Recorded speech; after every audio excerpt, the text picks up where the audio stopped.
এই যে সারা রাত পর আসা হলো তাহলে, এদিকে বাজার সদাই কিচ্ছু যে নেই বাড়িতে, তার কি হুঁশ আছে তোমার? বাড়িতে এলেই তোমাদের এসব প্যান প্যানানি শুনতে হয়, এই জন্য আমার বাড়িতে আসতে ইচ্ছে করে না। তা ভালো লাগবে কেন? সারাদিন আড্ডা আর টোটো করে ঘুরতে তো ঠিকই ভালো লাগে। এবার একটু থামো তো, এসব শুনতে আমার ভালো লাগে না। বাড়িতে যা আছে তা রাঁধকে যাও। বলি বাড়িতে কি মুন্ডুটা আছে যে আমি রাঁধবো? বাজার না হলে না খেয়ে থাকতে হবে, এই বলে দিলাম আমি। না রাঁধলে তো আমার কি, ওসব দু একবেলা না খেয়ে আমার কিছুই যায় আসে না, সবসময় শুধু ক্যাচ ক্যাচানি করা ধর। হ্যাঁ রে রতন, বলি বাজার না করলে বৌমা কি দিয়ে রাঁধবে বল দেখি? তা আমি কি জানি না রাঁধবে না খেয়ে থাকবে ধর। এত বড় ছেলে হয়েছিস, সংসারের কোনো খোঁজ রাখিস না। সারাদিন রাত কোথায় সময় পার করিস কে জানে। আমার হয়েছে পোড়া কপাল। তুমি এত চেঁচিও না তোমা, একজন থামলে আরেকজন ধরে, দুটো মিলে কি জোট বেঁধেছো নাকি তোমরা? তোকে ভালো কথা বললেই আমার জোট হয়। একটু ক্ষেত খামারেও যাস না, এই বুড়ো বয়সে মেয়ে মানুষ হয়ে আমাকেই সব করতে হয়। আরে ধর, এসব একদম শুনতে মন চায় না, আমি আমি কিছু করতে পারবো না, এই ব্যাস। তোমরা যা পারো করো, না পারো না খেয়ে থাকো, ভালো লাগে না।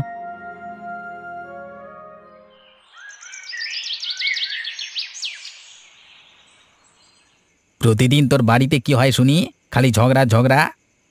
আর পারছি না গো খগেনদা, এই বাড়িতে গেলেই বউ শাশুড়িতে জোট হয়ে আমার সঙ্গে ঝগড়া বাঁধায়। তা তো প্রতিদিনই দেখি, তোর মায়ের প্রশ্রয়ে তোর বউটা আরো বেশি মুখ চালায়।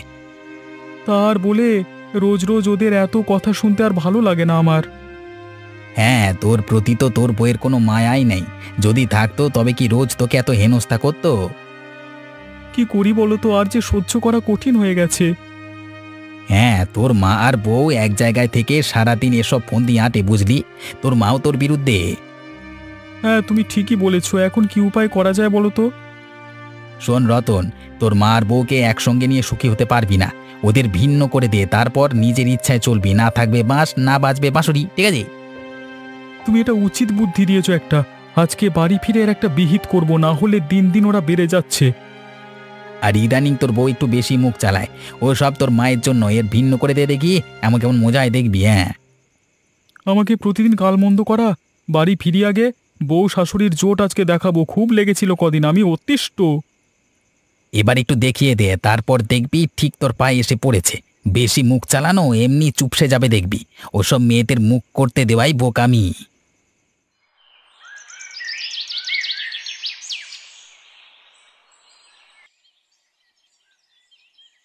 মা শোনো, আমার কথা আছে। হ্যাঁ বল, সকাল সকাল আবার কি? কোনো খুশির কথা? এসব ভনিতা করতে তোমায় ডাকিনি, মূল কথায় এসো। তো তুই কি বলতে চাইছিস? আমি আর তোমাদের ভার নিতে পারছি না, প্রতিদিন তোমাদের কথা শুনতে শুনতে আমার পাগল হবার দশা। তাহলে এখন করবেটা কি তুমি? শোনো, আমি চাই তোমরা বউ শাশুড়িতে ভিন্ন হও, আমি আমার মতো আর তোমরা তোমাদের মতো, ব্যাস। এ কি সর্বনাশে কথা বলছিস রতন? ভালো করে বোঝ, আমি তোকে পেটে ধরেছি, আর তুই কি না নিজের মাকে ভিন্ন করতে চাস? বেশ করেছি, মায়ের মতো আচরণ না করলে এমনই হয়। এখনই বউ শাশুড়ি মিলে থাকো একসঙ্গে। আরে এমন কথা বলো না, একটু না হয় কথা বলি তোমার বেখেয়ালের জন্য। শোনো, মুখের কথায় চিরা ভেজাতে এসো না, আমি ওসব বুঝি না। আমার সাফ কথা, দুই বউ শাশুড়ি কোথায় থাকবে তা তোমরা বুঝে নেবে, আমি আজ থেকে ভিন্ন।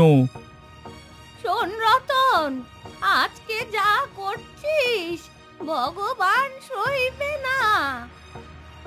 শোনো মা, আমি আর তোমাদের একসাথে রাখতে চাই না, ঠিক আছে? ঠিক আছে, আমরা ভিন্ন হচ্ছি, তবে তোর এর জন্য কষ্ট পোহাতে হবে অনেক। যা হবে হবে, এখন আমি যা বলেছি আর পরিবর্তন হবে না, আমি তোমাদের চালাতে পারবো না, ব্যাস। কার প্ররোচনায় তুমি এমন কাজ করলে সেটা আমি জানি না, তবে আমাদের প্রতি যে অন্যায় হচ্ছে এটা তুমি একদিন ঠিক বুঝবে। শুনেছ গিন্নি, ওই রতন নাকি ওর মা আর বউকে ভিন্ন করে দিয়েছে। কি বলছো এসব? রতনের মা কত কষ্ট করে সংসারটাকে টিকিয়ে রেখেছে। বলি রতন তো কোনো কাজই করে না, ওর বউ কত দুঃখ করে সেই জন্য। কি আর বলবে গিন্নি, নিজের ছেলে হয়ে মাকে ভিন্ন করে দেয়। কত পাষণ্ড হয়েছে রতনটা। তা আবার হবে না? সারাদিন তো পাজি লোকগুলোর সঙ্গেই চলাচল করে, নিশ্চয়ই কেউ না কেউ একটা কূটবুদ্ধি দিয়েছে। আমার মনে হয় ওই রতন মা বউ ছাড়া ঠিক একদিন অচল হয়ে পড়বে। তখন ঠিক টের পাবে যে অকম্মার ঢেকি রতন। শুনেছি এখন নাকি চোলাইখানাতেই রোজ রোজ রাত কাটায়, আর সকালে এসে মা বউয়ের সাথে শুধু ঝগড়াই করে। সে তো বেশ কদিন হলো শুনেছি। রতনটা আগে এমন ছিল না, কাজকর্ম করতো না তা ঠিক আছে, কিন্তু চোলাইখানায় যাওয়া আর মদ গেলা এসব তো আগে ছিল না। সঙ্গ দোষ গো, সঙ্গ দোষ। কথায় আছে না, সঙ্গ দোষের লোহা ভাসে। আমার বড় চিন্তা হচ্ছে, দুটো মেয়েতে মিলে কিভাবে কি করবে। রতনটা একটু ভেবেও দেখলো না। কি আর করবে, ভগবান যখন মুখ দিয়েছে অন্যেরও জোগাড় করে দেবে। তাছাড়া রতনের মাই তো সব করতো এতদিন, হয়তো এখন একটু বয়স হয়েছে এই যা। ভালো থাকলেই বরং ভালো। এজন্য ছেলে মেয়েকে বেশি লাই দিতে নাই গো গিন্নি। এই ছোট থেকে রতনকে বেশি লাই দিয়ে ফেলেছে ওর মা, বুঝলে?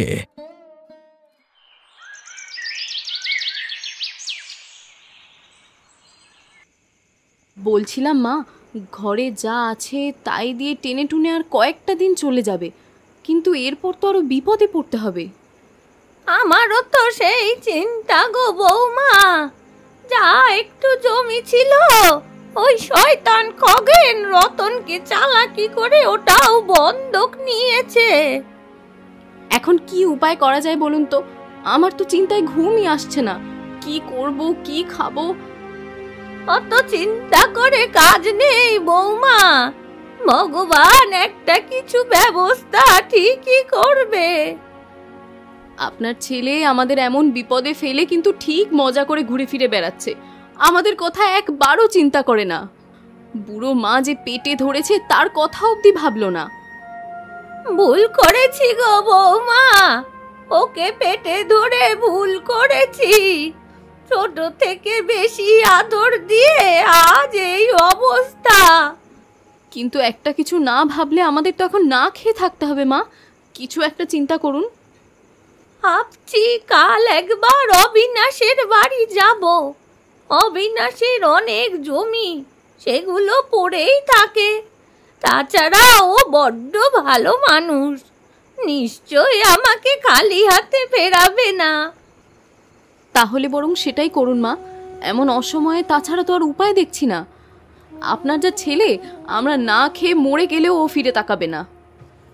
হ্যাঁ, তাই যাব। কাল সকালটা হোক।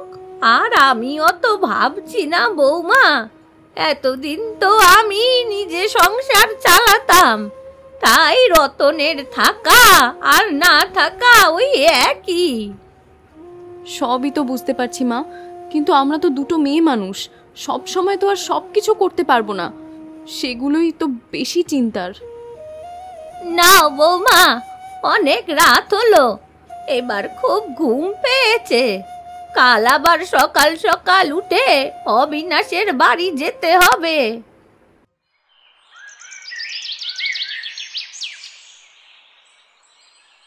আরে বৌদি যে এত সকাল সকাল কি ভেবে? আরে বসো বসো, কেমন আছো? আর কেমন থাকি, বড় সমস্যায় পড়ে তোমার কাছে এলাম। কি বিপদ? আবার কি হলো বৌদি, বলো দেখি। কিছুই তাহলে শোনোনি দেখছি। আমার ছেলে রতন দুদিন হলো ওর বউ আর আমাকে ভিন্ন করে দিয়েছে। এখন তো আমাদের আর খোঁজ খবর কিছুই রাখে না। এই বুড়ো বয়সে একা একা বৌমাকে নিয়ে বড় বিপদে পড়েছি। বলো কি, এত বড় কাণ্ড ঘটে গেল আর আমাকে জানালে না? সে সময় কই পেলাম, ও তো হঠাৎই আমাদের জোর করে ভিন্ন করে দিল, একবার ভাবলো না কিছু। তো রতনকে একবার ডেকে পাঠাই, দেখি এর কিছু সমাধান করা যায় কিনা। কি বলো বৌদি? না না, তুমি আর ওকে ডেকো না। রোজ রোজ এই ঝগড়া আমার খুব ক্লান্ত লাগে গো। তাহলে কি করতে পারি তোমাদের জন্য বৌদি? আমাদের যা একটু জমি ছিল, এতদিন চাষ করে কষ্টে শিষ্টে চলতাম, সেই জমিটা ওই চালবাজ খগের বুদ্ধি করে রতনের কাছে বন্ধক নিয়েছে। কি করব ভেবে পাচ্ছি না। তুমি এক কাজ করো বৌদি, আমার তালতলাটা জমিটা পড়েই আছে, আপাতত ওটাতে কিছু করতে পারো কিনা দেখো। খুব উপকার করলে ভাই, এই অসময় কে আর পাশে দাঁড়াতো। যাই, বাড়িতে আবার বৌমা একা।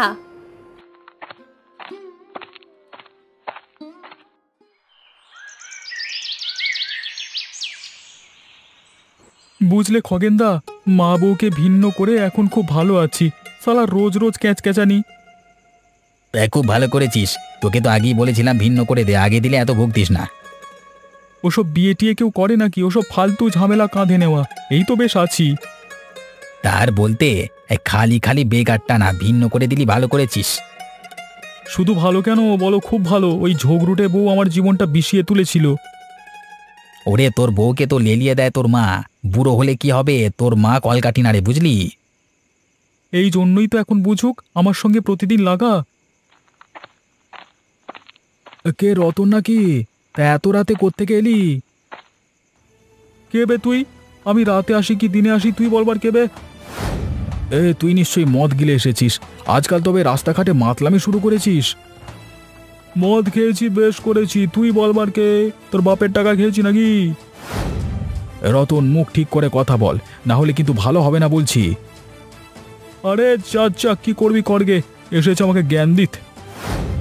গোপাল, তুই কই যাচ্ছিস? মিচে মিচে এখানে ঝামেলা বাঁধিয়ে কি হবে জানা তুই এখান থেকে। তোমরা মদ খেয়ে মাতলামি করবে আর আমি বললে দোষ?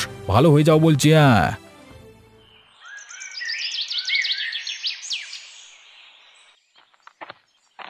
হ্যাঁ, জেঠিমা যে হঠাৎ কি মনে করে? সব তো জানিস বাবা, রতন তো কোনো খোঁজ খবর রাখে না। কাল অবিনাশকে বলে ওর একটা পতিত জমি পেলাম, কিন্তু কি করে চাষ করব, কে করে দেবে, কিছুই ঠাহর করতে পারছি না। হ্যাঁ জেঠিমা, আমারও শুনে মনটা খুব খারাপ হয়ে গেল। রতনটা এমন কিভাবে পারল? আমি আর লতা অবশ্য যেতাম তোমার বাড়ি, পাছে রতন কিভাবে, এজন্য যাওয়া হলো না আর কি। তাই সব আমার কপালের দোষ রে বাবা। যাকগে, এইসব বলে তো আর কোনো সমাধান হবে না। এখন একটু পরামর্শ নিতে এলাম তোর কাছে। তুই একটু বল দেখি কি চাষ করা যায়। আরে সামনে তো শীতের মৌসুম, বাজারে এ সময়টা টমেটোর বেশ চাহিদা থাকে, আর তাছাড়া চাষের ভেজালও কম। তোমরা মেয়ে মানুষ, বরং ভালোই হবে। অবশ্য ঠিক বলেছিস, তো আমার একটু সাহায্য করে দে না বাবা। আমি মেয়ে মানুষ, ওসব তো আর একা পারবো না। ঠিক আছে, তুমি চিন্তা করো না, আমি তো আছি। কাল বরং যে সব ঠিক করে দেব।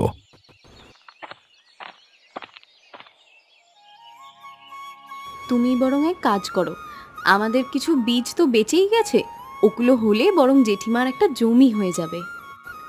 তাহলে বড় উপকার হলো বৌমা। তবে আর আমাকে কষ্ট করে বীজ সংগ্রহ করতে হবে না। তুমি এত চিন্তা করো না তো জেঠিমা, আমরা তো আছি। তোমাদের সমস্যা হলে শুধু বলো একবার। তা আমি জানি গো বৌমা, গোপালও আমার ছেলের মতোই। নিজের ছেলেটা তো আর মানুষ হলো না। তুমি বাড়ি যাও জেঠিমা, কালকে সকালে ঠিক আমি বীজটা লাগিয়ে আসবো। তুমি শুধু শুধু মাঝে মাঝে একটু ক্ষেতটার খোঁজ রেখো। তা তো আমাকে দেখতেই হবে। তুই যে আমার এত উপকার করলি আজ, এটাই বা কে করে আজকাল? এ আর এমন কি, তাছাড়া তুমি এখন একা একা কি এসব পারবে? তোমার পাশে একটু দাঁড়ালে আমারই ভালো লাগবে। এই যে জেঠিমা, টমেটোর দাম কেমন রাখছেন? দেখো দেখো, টমেটো পছন্দ হলে 100 টাকা মন। 80 টাকা মন দেবো, তাহলে তাও সবগুলো নিয়ে নেব। এগুলো আমি শহরে নিয়ে যাব। বাবা, আর 10টা টাকা বাড়িয়ে দাও। তা তো ঠিক আছে, একে আছিস, এগুলো তাড়াতাড়ি নৌকায় পার কর। হ্যাঁ বাবা, তাড়াতাড়ি করো, আমার আবার গ্রামে ফিরতে হবে। এই নাও জেঠিমা, ওজন মতো তোমার টাকা। কই গো বৌমা, দেখো দেখি টাকা ঠিক আছে কি না। হ্যাঁ মা, ঠিকই তো আছে। তো বেশ, চলো এবার বাড়ির দিকে রওনা করা যাক। কে আমার টমেটো বেচলো গো? হ্যাঁ, আমি কত বেচলাম তোকে কি হিসেব দিতে হবে নাকি রে? তুই কে রে? খুব রাগ দেখাচ্ছ যে বড়, কারণ কি? তোকে রাগ দেখাতে আমার বয়েই গেছে রে মুখ পোড়া। নাও তো বৌমা, নৌকাটা ঘুরিয়ে এবার বাড়ির দিকে যাওয়া যাক। সালা, আজকে টমেটো বেচে বুড়ির ভালোই দেমাগ বেড়েছে দেখছি। ঠিক আছে, এই দেমাগ কিভাবে ছোটাতে হয় তা আমার জানা আছে। হায় হায় হায়, এত বড় সর্বনাশ কে করলো? আমার সাজানো টমেটো ক্ষেত এমন করে হতভাগা শেষ করে দিল গো। আমাদের তো এখন না খেয়ে থাকতে হবে মা। কার পাকা ধানে কি মই দিয়েছি বলুন তো? এত বড় ক্ষতি করে কি লাভ হলো কার? বুড়ো বয়সে অন্যের জমি নিয়ে কত বলে কয়ে টমেটো ক্ষেতটা করলাম, এটা দিয়ে দুটো খেয়ে পরে বাঁচি। কোন সর্বনাশা এই কাজ করলো? তার কি একটু দয়া মায়া নেই? একটা দুটো চুরি করলে তবু না হয় হতো, শেষমেশ কিনা পুরো ক্ষেতটাই কেটে নষ্ট করে দিল। ভালো হবে না, ওই সর্বনাশা ছাড়খাড় হয়ে যাবে। কি হয়েছে জেঠিমা? কি এগুলো কেটে ফেলে গেল কে? হায় হায় রে! ও গোপাল, এখন আমরা শাশুড়ি বউতে কি করে খাবো রে? সব যে শেষ হয়ে গেল। এখন আমাদের কি হবে গোপাল দাদা? এই ক্ষেতটাই তো আমাদের শেষ সম্বল ছিল, এখন কি খেয়ে বাঁচবো? এত ভেঙে পড়ো না, একটু শান্ত হও। কিভাবে শান্ত হব রে? এই বুড়ো বয়সে তোদের সহায়তায় এই ক্ষেতের টমেটো বেচে একটু খেয়ে পরে কোন রকম বেঁচে থাকি। এবার চলো চলো তো বরং অবিনাশ বাবুর বাড়িতে যাই, ওখানে গেলে এর একটা ফয়সালা হবে ঠিক। হ্যাঁ মা, গোপালদা ঠিকই বলেছে। চলুন একবার অবিনাশ কাকুর বাড়িতে গিয়ে বিষয়টা বলে দেখি, উনি হয়তো পারবেন এর সমাধান করতে।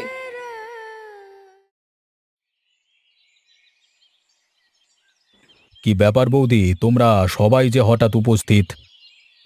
আমার সব শেষ হয়ে গেছে ভাই। তোমার দেওয়া জমিটায় টমেটো লাগিয়ে বৌমার আমি মিলে কোনো মতে চলতাম। কাল রাতে কে যেন সব গাছ কেটে রেখে গেছে। সে কি, কোন অমানুষ এমন করলো? এটা তো খুব খারাপ হয়েছে। এখন আমরা কি খেয়ে বাঁচবো বলুন তো কাকা বাবু? খুব অসহায় হয়ে পড়লাম তো। এত বড় ঘটনা ঘটলো তো ওই ছন্ন ছাড়া রতনটা কই? ওই দমরা ছেলেটা থাকতে মা বউকে খেটে খেতে হয়, ডাকো তো ওকে। কাকাবাবু নমস্কার, আমায় ডেকেছিলেন? হ্যাঁ ডেকেছিলাম বই কি। এত বড় দামড়া ছেলে হয়েছিস কিন্তু সংসারের কোনো খোঁজ রাখিস না। বলি ছন্ন ছাড়া তোর মায়ের যে এত বড় ক্ষতি করলো, তোর কি কোনো বিবেক আছে? আগে আমি তো সবে জানলাম কাকাবাবু। ইচ্ছে করছে তোর কানটা মুলে দিই, জানিস তো? তোকে দেখি কেমন রাগ উঠে যাচ্ছে আমার মাথায়। মা বউকে বিপদে ফেলে মদ খেয়ে মাতলামি করে বেড়ানো নাকি? হ্যাঁ, ওকে ভালো কিছু বলতে গেলে বরং গালমন্দ করে কাকাবাবু। ওই খগেনের সাথে মদ গিলে সারা রাত বাইরে থাকে। শোন রতন, তোর মায়ের ক্ষেতকে নষ্ট করেছে সেটা বের করবি, এই বলে দিচ্ছি। এটাই তোর কাজ, এর যেন ব্যতিক্রম না হয়। কাকাবাবু, কে এই কাজ করেছে তার আমার বুঝতে বাকি নেই। আমাকে নেশার ঘোরে রেখে এত বড় ক্ষতি করা, আমি এর উচিত শিক্ষা দেব কাকাবাবু। তো বের করে আন সেই পাজিটাকে, এসে সবার সামনে ওর বিচার করব, আর এমন শাস্তি দেব কোনো দিন আর সাহস পাবে না। আমাকে শুধু একটা সময় দিন, সবকিছুর উত্তর কালকেই জানাবো, আমি আসছি। ঠিক আছে, আমরা সবাই অপেক্ষায় রইলাম, যা করবি কর। এই খগেনদা, এর থামো থামো, তোমার সাথে কথা আছে। এখন আমার কথা বলবার সময় নেই, তারা আছে রাস্তা চার। তুমি আমাকে মদ খাইয়ে নেশার ঘরে রেখে কালকে রাতে আমার মায়ের ক্ষেতে টমেটো গাছগুলো কেটে দিয়েছো। শোন, তুই একটা মাতাল, তোর এই কথা গায়ের কেউ বিশ্বাস করবে না। এখন রাস্তা চার তো দেখি। তবে রে, এতদিন তুই আমাকে ফুসলিয়ে আমার মা বইয়ের থেকে বিচ্ছিন্ন করেছিস, আমাকে মদ গেলাচ্ছিস, তারপর আমার জমি কেড়ে নিচ্ছিস। তোকে আজ আমি শেষ করে ফেলবো। ওরে বাবারে, মরে গেলাম রে, কে আছো বাঁচা, এই মাতালটা আমাকে মেরে ফেললো। আবার মাতাল বল আমাকে? তুই এত পাজি লোক তা আজকে টের পেলাম। তোর আসল চেহারা আজকে গ্রামের সামনে তুলে ধরবো। ছাড় বলছি, ছাড়। তোকে ছাড়বো? তোর মতো চালবাজ ধূর্তকে, চল আজকে তোর বিচার করব। আমাকে ছেড়ে দে ভাই, আমার বড্ড ভুলে গেছে।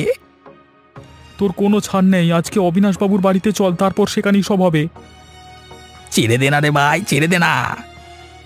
তোর শাস্তি আগে হবে, তারপর তোর ছাড়। কি ভেবেছিস আমাকে বোকা বানিয়ে তুই ফায়দা লুটবি? তোকে খুব বিশ্বাস করতাম, কিন্তু তুই যে এত ভণ্ড। আর করবো না, এবারে ছেড়ে দে, এবারে ছেড়ে দে ভাই, আর করবো না। চল চল, বেশি জোরাজুরি না করে সোজা সামনে চল। তুই কত বড় ধান্দাবাজ সেটা সবাইকে জানাতে হবে, আমাকে মাতাল বানানো। চল আজকে। বাবু, বাবু, এই সেই পাজি লোক, এর জন্য আমি বিপথে চলেছি। আমার মা বউকে কষ্ট দিয়েছি, এই পাজিটাই আমাকে নেশার ঘরে রেখে মায়ের টমেটো ক্ষেত নষ্ট করেছে। পাজিটার হাত পা বেঁধে ফেল, আজকে ওকে পুলিশে দেব।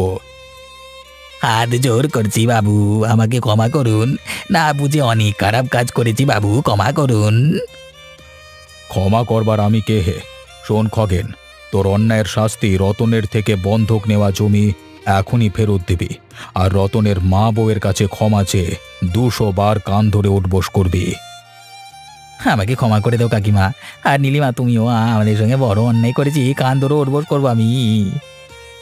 রতন, নে, ক্ষমা চেয়ে নে, আর নীলিমার কাছেও ক্ষমা চা, আর কখনো যেন তোকে মা বউয়ের প্রতি অন্যায় করতে না শুনি।